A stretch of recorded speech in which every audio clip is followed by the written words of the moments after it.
create Teresa's look, I use the tapered curling iron to get the opposite effect. The effect is one of reduced volume at the base while making natural-looking waves down the length of her hair. I then open those waves, working them with my hands, and the result is a really nice, natural-looking movement.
Given that we're a group that has been working in this industry for years now, we have experimented with Elcom hair care tools.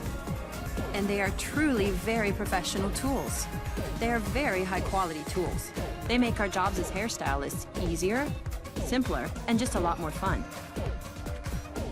And another major benefit of these Elcom products is that they actually ensure good hair care while we work, which other tools just don't do.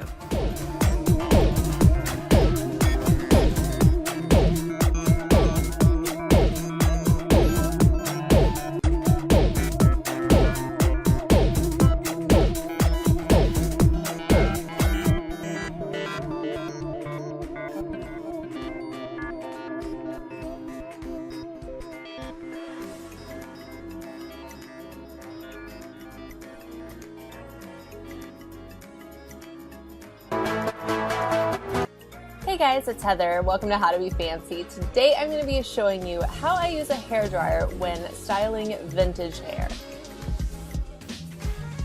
Now because I do so much with my hair, I usually let it air dry, but once a week I do a hair mask on my hair. Usually it's Olaplex or something like that. So I put it on my head, put my little shower cap on, and then set the hairdryer to the warm setting. Do that for about 30 seconds around the head to really help activate that hair mask. For my next trick, you'll need the little concentrating nozzle. This is what I like to do over any sort of hair set, whether it be hot rollers like this or anything else. I just take a sheer scarf to give a little protection, and then take the hairdryer on the cool setting and run it over the head for just a few seconds, and that really helps to lock in all of those curls and give you a good strong set. And finally, once you've got everything all brushed out and ready to go for the day, I give it a good spray and then take that same cool setting and just use it to really smooth out any flyaways. You can do this if your hair is up on the nape of your neck, but I like to do it around my curls just to really lock those into place so that they don't go moving anywhere.